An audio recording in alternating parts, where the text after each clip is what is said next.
한국군이 M270 부품 하나 제대로 못 구해서 맞춰 쓰던 시절 미국은 업데이트를 권고한다는 말과 함께 더는 부품을 팔 수 없다고 통보했습니다. 그 순간부터 우리 포병은 선택지가 사라졌고, 그래서 남이 만들어준 틀에서 벗어나 독자 체계를 세우는 쪽으로 방향을 꺾었습니다. 천무의 시작은 바로 그 박탈감에서 출발했습니다. 그리고 지금 아이러니하게도 프랑스가 같은 딜레마 앞에서 한국으로 시선을 돌리고 있습니다. 프랑스 하원국방위원회가 2025년 4월 공개한 신전략 환경의 포병 보고서는 하이마스 도입을 미국 파트너의 일관성 부족 속에서 지정학적으로 위험하고 정치적으로 이해하기 어렵다고 못 박았습니다. 게다가 로키드 마틴의 주문 적체로 2029에서 2030년 전력화를 각오해야 한다고 냉정하게 적었습니다. 프랑스는 이제 발사 차량은 해외에서 들여오되 탄약과 사격 통제 같은 핵심 기술은 자국 주권 아래 두겠다는 노선을 분명히 했고, 그래서 ITAR 리스크가 낮고 라이선스 조립과 현지 통합이 유리한 대안만출입니다. 이 때문에 한국산 천무와 인도피나카가 마지막 후보로 남게 됐는데요. 하지만 성능이나 납기로 보나 또 가격적인 부분을 고려해도 인도는 사실상 한국과 경쟁이 되지 않습니다. 현재 운용 가능한 LRU인 프랑스형 M270은 구문뿐이고 2027년부터 일괄 노후화가 예정돼 있습니다. 그래서 2030년 최소 13문, 2035년 26문 확보라는 현실적인 로드맵을 제시했는데, 이 일정은 지금 당장 달릴 수 있는 체계가 아니면 달성하기 어렵습니다. 자국 업계가 내놓는 푸드르 시제는 2026년 중반 시험 발사 목표지만 시험용 로켓부터 해외 의존이 불가피한 상태라 초도 전력 공백을 메울 수단으로는 역부족입니다. 이 틈을 메우려면 즉시 조달이 가능하고, 동시에 프랑스가 추진 중인 150km급 로켓과 500km급 장거리 미사일을 얹을 개방형 플랫폼이 필요합니다. 즉, 그동안 보였던 유럽의 자존심만으론 시간표를 못 맞춥니다.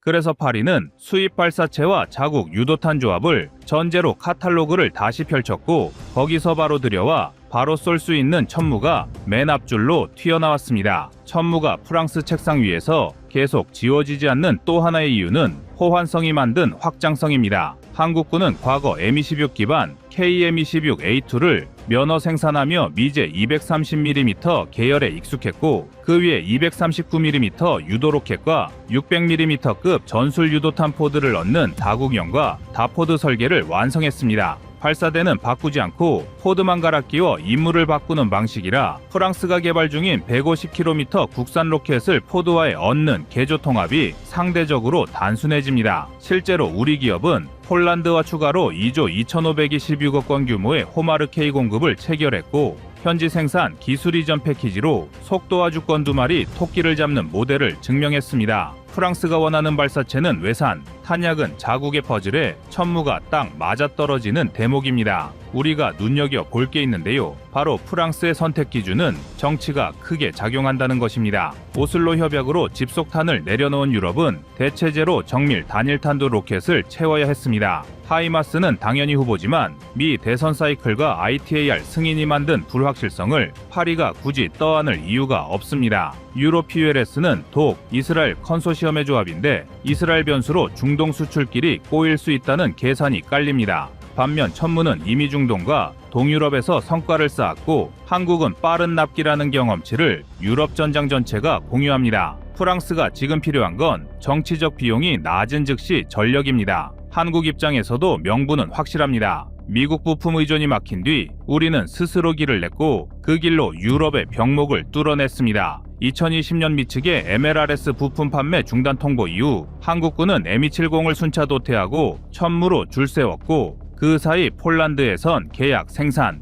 배치의 3단 분기점이 술술 넘어갔습니다. 그럼 우리 국민들이 의문이 생길 겁니다. 이러다가 한국은 들러리로 세우고 결국은 미국산을 도입하지 않겠느냐고 말입니다. 왜 한국일까요? 답은 간단합니다. 외교가 흔들려도 시간표가 안 흔들리는 파트너, 즉 정치 리스크를 기술과 납기로 상쇄하는 나라이기 때문입니다. 미국이 하이마스와 M270, MLRS의 판매를 제한한 이유는 단순한 군수 부족이 아니라 산업적 포화와 두 나라의 정치와 외교적 계산이 얽혀 있기 때문입니다. 먼저 생산 측면에서 보면 우크라이나 전쟁 이후 록히드 마틴의 연간 생산 능력은 약 96기입니다. 하지만 이 수량 대부분이 미군과 우방국 우선 배정으로 묶여 있습니다. 미 의회조사국은 2024년 보고서에서 신규 주문 시 인도까지 최소 7에서 9년이 소요된다고 명시했고, 이로 인해 신규 수출분 여력이 사실상 사라졌습니다. 여기에 미 국무부의 ITAR 규제가 걸려 있습니다. 하이마스 발사체와 M31A2, AT, ACMS 탄두는 GPS와 암호 모듈이 포함된 3급 전략물자로 분류돼 발사체 통합과 암호 해독 승인이 없으면 타국이 독자적으로 개량하거나 자국 유도탄을 탑재할 수 없습니다. 미국이 프랑스나 사우디 같은 동맹국의 추가 요청을 승인하지 않은 이유도 여기에 있습니다. 2023년 이후 미국은 우방무기 지원의 우선순위는 자국군이라며 공급을 제한했고, 이는 트럼프 대통령의 동맹이 공짜로 미국 무기에 기대선 안 된다는 발언과 맞물리며 정치 불확실성을 키웠습니다. 이런 상황에서 프랑스가 추진 중인 FLPT인 장거리 화력체계 사업은 하이마스를 택하면 2030년대 중반에야 전력화가 가능해집니다. 게다가 ITAR 규제로 프랑스 자국 유도탄 150km급과 500km급을 미국제 발사체에 얹을 수도 없습니다. 즉, 공격 무기는 있는데 이 무기를 발사할 발사체가 없게 되는 것입니다. 결국 프랑스 국방위원회는 2025년 보고서에서 하이마스 선택은 지정학적으로 위험하고 정치적으로 비합리적이라고 결론 내렸습니다. 미국은 유럽의 전략적 자율성 확대를 경계하며 기술 이전과 공급 승인을 지연시켜 나토 내 군사적 영향력을 유지하려 합니다. 결과적으로 하이마스와 M270의 수출 제한은 공급망 병목과 ITAR 규제, 그리고 미국의 전략적 통제 의도가 복합적으로 작용한 결과입니다. 이런 이유로 프랑스는 즉시 전력이 가능하고 정치적 리스크가 낮은 한국의 K239 천무를 대안으로 검토하게 된 것입니다. 프랑스가 LRU의 빈자리를 메우는 동안 천무는 포드를 바꿔가며 프랑스가 원하는 150km와 500km급 유도탄 시대를 여는 비계 역할을 할 수 있습니다. 유럽이 전략 자율성을 말할 때 한국은 그 자율성을 가능하게 만드는 스패너를 이미 손에 쥐고 있습니다. 마지막으로 한 가지, 프랑스가 한국산을 꼭 집는 논리는 미국 이외에 믿을 수 있는 현장 데이터가 있는 나라는 한국뿐이기 때문입니다. 폴란드 추가 계약은 규모만 큰 게 아니라 현지 생산과 로켓 기술 이전 패키지로 주권 운용의 모범 사례를 만들었습니다. 한국은 수주만 하는 나라가 아니라 파트너의 산업을 함께 키워주는 공급자라는 인식이 자리 잡았습니다. 프랑스가 발사대 해외 조달, 탄약 자국 개발이라는 해법을 택했다면 그 해법을 가장 빠르게 현실로 바꿔줄 체계는 천무뿐입니다. 프랑스 국방조달청은 2026년 중순까지 자국 개발 발사 차량의 시범 사격을 진행하겠다는 로드맵을 제시했지만 그 일정만으로는 2026에서 2030년 사이에 필요한 즉시 전력을 확보하기에 역부족이라는 현실적 판단이 우세합니다. 이 때문에 프랑스는 발사되는 외산 조달, 핵심 탄약과 사격 통제는 자국 개발이라는 절충간을 사실상 수용하는 쪽으로 기울고 있으며, 그 틈에 한국산 천무가 현실적 대안으로 떠오르고 있습니다. 사실 한국산 천무의 경쟁력은 속도와 모듈화에서 나옵니다. 천무는 이미 검증된 발사포드 구조를 통해 다양한 구경의 로켓과 전술탄을 운용할 수 있도록 설계돼 있고, 이는 포드 교환으로 임무 전환이라는 실전 친화적 운영 모델을 가능하게 합니다. 프랑스가 자체적으로 150km급 전술 효과기와 500km급 전략 효과기를 개발하더라도 초기 전력 공백을 메우고 향후 자국 유도탄을 얻는 식의 결합 운용이 가능한 플랫폼이 지금 당장 필요합니다. 또한 천무는 기존 M270 계열 비유도 로켓을 포함해 여러 탄종을 발사할 수 있게 설계되어 있어 프랑스가 보유한 재고 로켓을 일정 부분 재활용하거나 자국이 개발 중인 정밀탄을 비교적 짧은 시간 안에 통합할 수 있는 유연성이 있습니다. 이는 전력 공백을 메우려는 국가가 가장 원하던 기능입니다. 그리고 이것은 프랑스가 말로만 전력 자주화를 외칠 때 실제로 가능하게 할 수 있는 나라가 오직 한국뿐이라는 것을 실감하고 있기 때문에 한국의 천무가 선택될 가능성이 높은 이유입니다.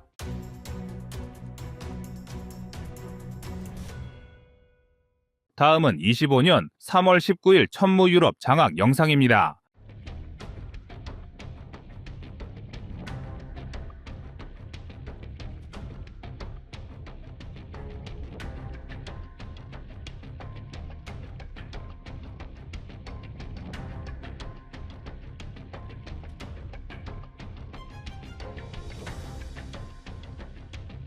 한국 방산의 유럽 진출 토대를 마련해준 폴란드, 그런 폴란드가 쏘아 올린 하나의 로켓이 또 한 번 새로운 파장을 몰고 왔습니다. 폴란드는 각종 군사매체와 SNS를 통해 사상 처음으로 천무의 실사격 영상을 공개했는데요. 당시 폴란드군이 사용한 로켓은 한국이 천무의 수출을 위해 제작한 230mm급 로켓인 CGR-080이었습니다. 수출용 로켓 중 하나인 CGR-080은 최대 사거리가 80km로 고폭탄두와 지역제압탄두를 장착할 수 있습니다. 또한 CGR-080은 도합 12발을 한 번에 장착할 수 있는데 여기에 지역제압탄두를 사용하게 되면 300개의 자탄을 활용하여 축구장 3개 이상의 면적을 가뿐하게 날려버리는 위력을 발휘합니다. 폴란드군을 통해 공개된 천무와 CGR-080의 위력은 많은 군 전문가들의 관심을 끌기 충분했는데요. 고조되는 유럽의 안보 위기와 나토를 둘러싼 갈등 속에서 현대전장의 핵심 자산으로 각광받고 있는 다연장 로켓이 압도적인 화력을 선보였으니 당연한 일입니다. 아닌 게 아니라 현재 유럽의 안보 상황은 날이 갈수록 빠르게 급변하며 EU를 필두로 대량의 예산을 투자하여 재무장을 시도하고 있습니다. 러시아 우크라이나 전쟁이 막바지에 다다르며 EU의 안보 위기를 대비해야 한다는 목소리가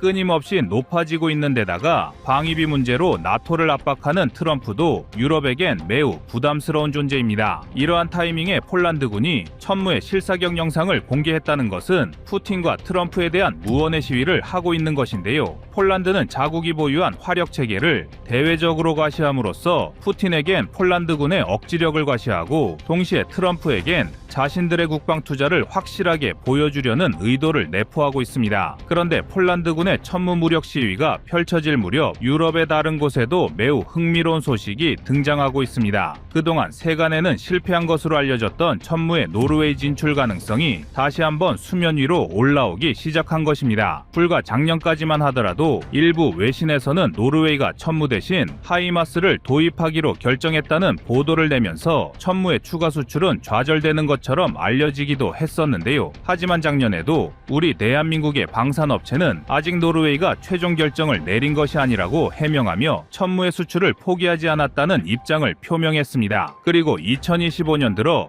유럽의 안보 위기 고조, 트럼프의 방위비 압박, 폴란드군의 천무 홍보 등이 겹치며 한국에게 새로운 기회가 찾아오고 있는 상황입니다. 그래서 준비했습니다. 오늘은 노르웨이 등 유럽 국가를 상대로 시장 확대에 돌입한 천무의 최신 근황에 대해 자세히 알려드리겠습니다.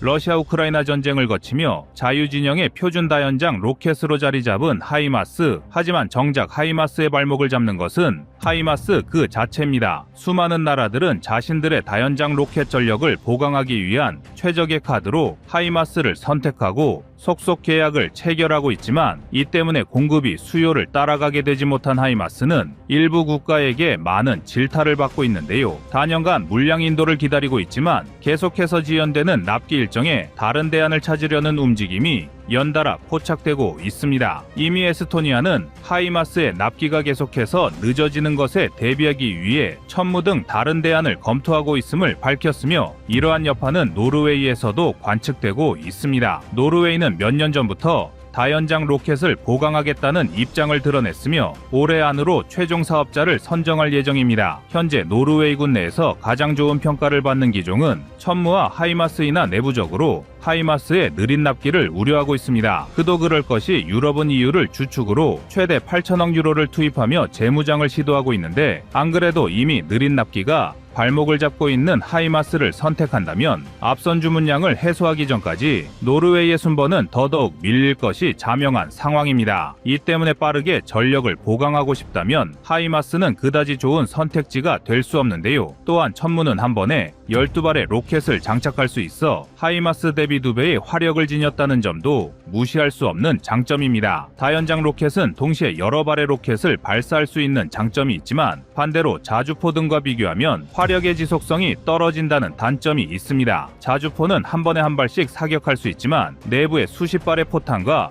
장약을 적재할 수 있기 때문에 언제든 포탄을 재장전하며 지속적인 화력 지원 임무가 가능합니다. 반면 다연장 로켓은 장전된 로켓을 모두 사용하면 탄약을 재보급하는 것이 상당히 불편합니다. 현대의 다연장들이 포드화를 통해 다량의 로켓을 일시에 장전할 수 있다고 하지만 예비 포드를 탑재한 별도의 지원 차량이 필요하고 크레인을 활용하여 재장전하기 때문에 빨라도 수분의 시간이 필요합니다. 재장전 시간을 상당히 단축한 천무조차 재장전에 필요한 최소 시간은 160초이며 시간 단축과는 별개로 별도의 예비 포드가 필요하다는 번거로움은 완전히 해소하지 못했는데요. 반대로 말하면 이러한 불편함과 단점을 보완하기 위해서는 단시간에 많은 화력을 투사하는 것이 중요합니다. 어차피 포드 교체에 시간이 걸린다면 차라리 6발의 포드 하나만을 사용하는 하이마스보다는 처음부터 6발씩 2개의 포드를 장착하고 임무에 투입할 수 있는 천무의 화력 효율이 압도적으로 좋다는 의미입니다. 게다가 이러한 천무만의 장점은 하이마스를 고민하는 노르웨이와 에스토니아 등에게 하나의 전술적 선택지를 추가해 줄 수 있습니다. 천무와 하이마스를 혼합하여 운용하는 것도 유럽 국가들에겐 전술적으로 유연한 선택이 될 수 있기 때문입니다. 예를 들어 적이 대규모로 기동할 수 있는 지역에선 화력이 우수한 천무를 앞세우고 지형의 제약이 크거나 빠른 전개가 필요할 땐 항공기 수송이 자유로운 하이마스를 투입하는 방식으로 지형과 작전 여건에 따라 다연장 로켓을 활용하면 되는데요. 이처럼 천무와 하이마스를 혼합하여 사용한다면 우선 납기가 빠른 천무를 먼저 도입하여 전력 공백을 최소화하면서 후속으로 하이마스 납기를 기다리는 방식으로 하이마스의 납기 지연 부담을 감소하는 것도 가능합니다. 폴란드가 이미 하이마스와 천무를 모두 도입함으로써 이러한 방식은 다른 유럽 국가들도 충분히 고려해 볼 만하다는 것이 입증되었는데요. 더불어 한국의 천무는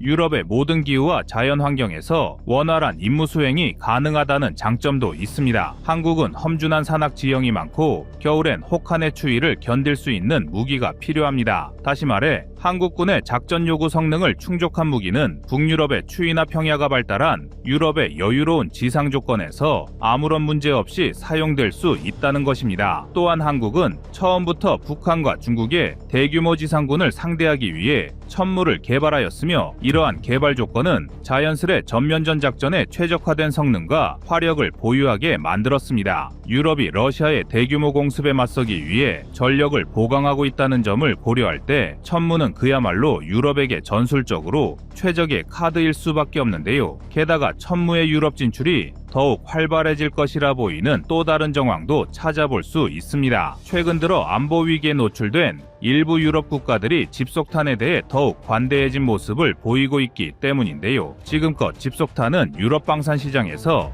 매우 민감한 문제였습니다. 집속탄은 하나의 모탄 안에 수십에서 수백 개의 자탄이 들어있는 형태의 포탄이나 미사일을 의미하는데 공중에서 자탄을 방출시켜 넓은 지역을 단번에 날려버릴 수 있는 강력한 위력을 자랑합니다. 하지만 터지지 않은 자탄은 그대로 지상에 남아 민간인이나 아군을 위협할 수 있다는 양날의 검이 되기도 합니다. 이 때문에 인도주의적 차원에서 집속탄 사용을 금지하자는 목소리가 작지 않으며 더욱이 제2차 세계대전 이후 전쟁에 민감한 모습을 보이는 유럽에선 집속탄을 향한 부정적인 인식이 끊이지 않았습니다. 하지만 증대되는 안보 위기 속에서 일부 유럽 국가들은 이전과 달리 집속탄 사용에 적극적인 행보를 보여주고 있는데요. 앞서 리투아니아가 집속탄 금지 협약에서 탈퇴하더니 이번에는 폴란드가 집속탄 금지 협약에서 탈퇴하고 싶다는 의견을 드러냈습니다. 당장 국가의 안보가 러시아에게서 위협받는 상황이니 인도주의도 좋지만 안보부터 확실하게 다지겠다는 국가들이 늘어나고 있는 것입니다. 그리고 유럽 내 국가들이 지속해서 집속탄 금지 협약을 탈퇴하거나 탈퇴 의사를 보인다는 것은 한국의 천무에는 더없이 좋은 상황을 만들 수 있습니다. 한국의 집속탄 기술은 이미 세계 최고 수준으로 집속탄의 불발률은 미국보다 2배 이상 더 우수한 기록을 보유하고 있습니다. 즉, 한국의 천무와 유도 로켓은 낮은 불발 확률을 앞세워 집속탄에 민감한 유럽 시장의 반대를 최소화하며 시장을 확대할 수 있다는 의미로 한국은 집속탄 금지 협약 탈퇴를 고민하는 여러 나라에게 천무는 집속탄의 불발률을 최대로 낮춰 민간인 피해를 예방할 수 있다는 셀링 포인트를 어필할 수 있습니다. 따라서 한국은 이러한 천무의 강점을 더욱 알리고 수출 증대를 위한 전략을 수립해야 하는데요. 지금까지 전 세계는